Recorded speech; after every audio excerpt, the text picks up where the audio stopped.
It has been an honor to be your morning meteorologist, but it's time for you to get to know Amanda Holly. Working alongside Lee for years, I've learned what it takes to earn your trust. Amanda Holly joins Avery, Chris, and Deanne Monday on NewsChannel 8 today.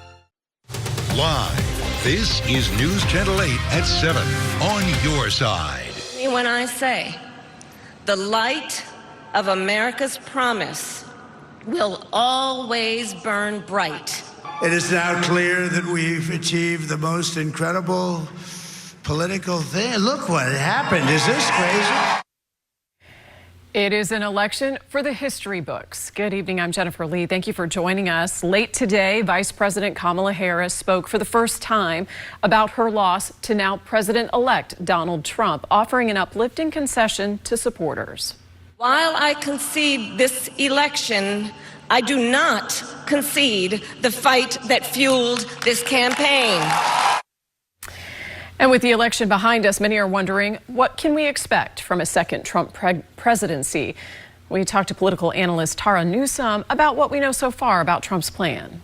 He told us exactly what he's going to do in the first 100 days. He's going to use executive orders to do large-scale deportations. He's going to start dismantling the Department of Education. We think that he's going to go after energy and unlock some of the drilling opportunities that we saw that were really stopped during the Biden administration. And, you know, he'll have to get his cabinet through the U.S. Senate. And we might even start to see the rolling out of tariffs that he's promised will help us with our economy. In Florida, more than 10 million people voted on Amendment 4 during this year's election, but the proposal to lift the state's current abortion ban failed to get the required 60% support to pass. News Channel 8's Lenny Supal has more on what's next. Voters in Hillsborough County overwhelmingly approved the millage tax increase referendum. It happened despite some county commissioners' concerns about two tax referendums on the same ballot. News Channel 8's Jeff Patterson spoke with teachers who will benefit from the additional taxes raised. Amendment 3 failed to pass, even though a majority of Floridians supported the measure. So what's next for recreational pot? Advocates say they hope the legislature will pass laws to ease access for adults. Kim Rivers, the CEO of Trulieve, a major backer of Amendment 3, says lawmakers should listen to the majority of voters. Frankly, I would love for it to not be in the Constitution, right? I would love for the legislature to respond to the will of the people and to step up and to lean in, again, on all of those points that we really agree on here. Rivers says it's too early to say whether another constitutional amendment would be on the table.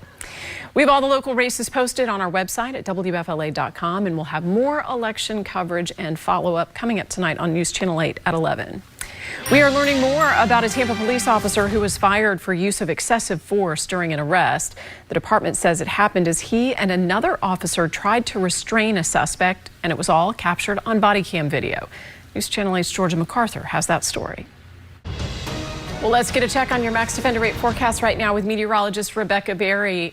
Raphael, can we just get through with this? Yeah, and I think you're going to like this update because today the track shifted significantly further away from us, and there's almost no chance that we can get anything from Raphael at this point. And so it did become a Category 3 briefly this afternoon before it crossed Cuba. Now it's re-entering the Gulf as a Category 2 storm. It's moving to the northwest at 13 miles per hour, and it's got maximum sustained winds of 105 miles per hour. But here's the good update. See that westerly track? First of all, this is very unusual this time of the year, but we'll take it.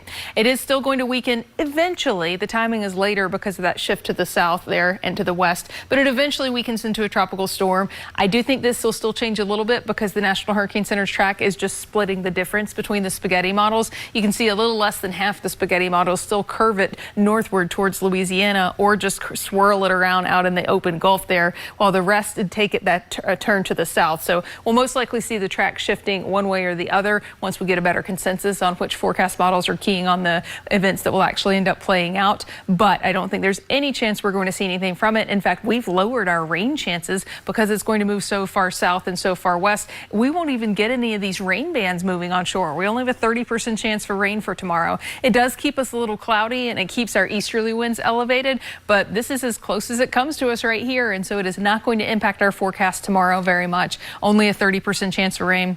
And I know you're probably already seeing social media posts about the second system behind it. It's nothing yet, but there is a 30% chance for this area of showers and thunderstorms to develop as it gets closer to Puerto Rico. Forecast models that are picking up on that are keeping it weak, like a tropical depression status, as it makes its way towards the Bahamas. And so I don't think we would see much from that either, but we'll keep an eye on it. We'll keep you updated. That's what's going on in the tropics. As far as your local forecast goes, it's pretty dry. We'll take a look at when we do see the rain chances bump up just a little bit. Coming up next. All right, thank you, Rebecca. Right now, Lakeland officials are laying out their plans to further reduce water levels at Lake Bonny. Recently, a new pump was added to help move more water from Lake Bonny to Lake Parker. During Hurricane Milton, Lakeland got more than 12 inches of rain in just 24 hours. We're getting a look at brand new renderings ahead of the groundbreaking ceremony for the first on-campus football stadium at USF. You can see the student section will feature the iconic Bull U logo that will light up at night. Also, the home stands on the stadium's south side will offer shade for fans. The groundbreaking ceremony is this Friday at 3:30 p.m. on Sycamore Drive. Sarasota County's former sheriff will soon be sworn in as a county commissioner. Coming up, the issue he pledges to address that voters feel helped him. When you see news happening in your neighborhood, report it by sending in your photos and videos. Scan the QR code or visit WFLA.com/report it. You're watching News Channel 8 at 7 with Jennifer Lee and meteorologist Rebecca Berry. A county commission candidate who pledges to stop overdevelopment won big in Sarasota County. This comes after years of pushback from community members over high-density projects on the barrier islands and out east. News Channel 8's Allison Henning has more from Sarasota County. There's a lot of reaction following Donald Trump's election win. After the break, we'll show you how investors on Wall Street responded. And 3 different recalls, all for various reasons from the same car maker. In just a few minutes, we'll explain who's impacted. Max Defender 8 Weather is sponsored by the personal injury law firm of Culpeper Kurland. The stock market soared to fresh new records following former President Donald Trump's election win. The Dow climbed more than 1,500 points today on Wall Street. Investors placed their bets on stocks most likely to benefit from a second Trump term. The Dow, look at that, up a remarkable 8 points. The S&P up 146 points, and the NASDAQ up huge, 544 points, nearly 3%. Tomorrow, the Fed is expected to lower its key interest rate again. However, this time less aggressively. Economists forecast the Fed will cut rates by a 1/4 point instead of a 1/2 percentage point, which is what happened back in September. The stock market has rallied recently over the likelihood of steady rate cuts. Retail and manufacturing companies are ramping up imports to the U.S., fearing increased tariffs. Newly elected President Donald Trump campaigned on expanding tariffs on cross-border trade, especially for Chinese imports. However, experts stress we won't know the full impacts or any impacts of the tariffs until Trump is in office.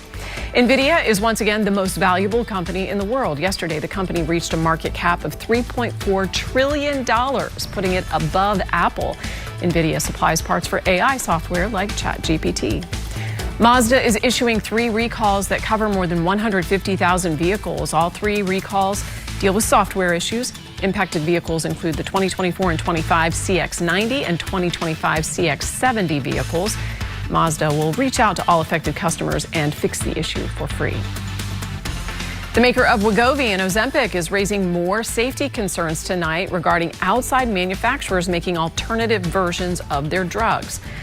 Novo Nordisk says there have been 10 reported deaths and 100 hospitalizations of people who took alternative versions of the drugs. The drug company says it is working closely with the FDA to crack down on pharmacies making copycat versions of the medications. Max Defender 8, the most accurate weather radar in Florida. I don't know how much time you spent outside. I went outside for a little bit today. I thought it was hotter than it should be in November. Well, you were right. It was not only hotter than it should be in November, it was record heat for today specifically. So it wasn't just me being delicate, as per usual. And you were probably especially disappointed in the humidity. It was gross. That's right. And it was very high humidity today, especially for November, and that made your feels like temperature even hotter. So the record for today, the hottest we've ever been, was 90 degrees, but today we hit 91. And when you considered the humidity, that heat index temperature, 101 degrees. breeze. And so unfortunately, we're going to do it all again tomorrow in terms of heat and humidity. Probably not going to break records unless the sun comes out, because we expect it to be a pretty cloudy day tomorrow, but we're just not cooling down tonight either. Here's what's going on. We're looking out over our Veterans Ford camera. You can see 82 degrees. We have mostly cloudy skies. We're almost done with the showers. They're pushing offshore, fading at this point. And we're going to see that elevated breeze out of the east for the overnight hours. And so when you have wind and you have clouds, those are two factors that work against overnight cooling. And so what it feels like out there right now is basically what it's going to feel like when you wake up tomorrow morning. We're not going to be able to cool much in between now and then. We will warm back up once the sun comes up tomorrow into those mid 80s, but it's still pretty cloudy, and the clouds will probably keep most of us in the mid 80s, but where we see the breaks in the clouds, that's where we could head into those upper 80s, maybe even the 90s. And so here we are tonight, already settled down into those upper 70s. We can't rule out a stray shower mainly in Polk County overnight tonight, but this is what most of it, because Raphael turned so far to the west, is coming from our easterly winds, possibly pushing a shower or two across the state. Our temperatures will make it into those mid 80s and kind of hover there for the afternoon hours. But where we get those breaks in the clouds, because most of us will be cloudy, that's where the temperatures will spike tomorrow afternoon. By 5 o'clock, we've made it out of the mid 80s. We're into the low 80s at that point. And we're cooling down into the low 70s Friday morning. So Friday morning, especially compared to the previous 3 mornings, is going to feel really nice because we are actually cooling down. The skies cleared out overnight, Thursday night into Friday morning. It's like taking the blanket off and allowing us to cool down. The breeze is also a little bit lighter. However, that means warmer temperatures during the afternoon hours. We make it into the mid 80s. The breeze picks up. There's a 10% chance for a stray shower to get pushed across the state by those winds, and will probably top out in the upper 80s in several locations, flirting with the 90s in the sunnier locations on Friday afternoon. Moving into Saturday, more of the same, waking up in the low 70s, small chance for some showers to get pushed across the state by easterly winds, but the better chances for rain, they're on Monday. Here's the chances for rain over the next 5 days. Not much tomorrow, not much on Friday. Isolated shower or two on Saturday and the same on Sunday. But by Monday, we're popping significant chances for southern downpours. I know it's Veterans Day. There's a lot of beautiful ceremonies going on outside, so we'll have to figure out how to dodge those showers on Monday. They won't be terribly widespread, but they will be a factor in some forecasts. Pretty breezy on the water this weekend, and that remains at that elevated level as we head into next week, with that easterly direction remaining pretty consistent as well. So drying out for the weekend. We have to dodge some showers on Veterans Day Monday, and then next week looks pretty dry as well. I know you're seeing these lower temperatures. A lot of that has to do with historical forecast averages this far out, but we could see the temperatures easing back down into the mid to low 80s by the middle of next week. So pretty consistent forecast headed out there, and pretty warm forecast as well. That's a look at weather. We'll be right back. Next, ET. We're up to our ears in secrets. It's horrible. Yellowstone Week rolls on with Kelsey Asville talking about the final season's full circle moment. I think when you see it, you'll know why. Next, ET. Tonight at 7:30 on News Channel 8. It has been an honor to be your morning meteorologist, but it's time for you to get to know Amanda Holly. Working alongside Lee for years, I've learned what it takes to earn your trust. Amanda Holly joins Avery, Chris, and Deanne Monday on News Channel 8 today. News Channel 8 at 7 is sponsored by ArmorView Window and Door. Trust the experts at ArmorView, the clearly stronger choice for you. During both Hurricanes Helene and Milton, many animals were rescued, including an elderly disabled dog that was rescued from a canal in Clearwater Beach. Sergeant Michelle Mahoney says there were people looking for the dog, and she ran into a woman who told her the dog was on the bridge. It ended up falling into the water, where she was able to grab her dog pole to rescue it. If a dog is blind, they're not going to know where to go. So it feels good that we were able to get it while it was here and not if it floated out there, because it was very desolate on Clearwater Beach because of the hurricanes. So I don't know how many people would have seen it. Oh my goodness, report. Poor guy. Poor puppy, I know. Oh my goodness. I bet the rescue felt a little awful there for a minute too. Yeah. That's going to do it for us. Thank you for joining us. We'll see you back here tonight at 11. Good night.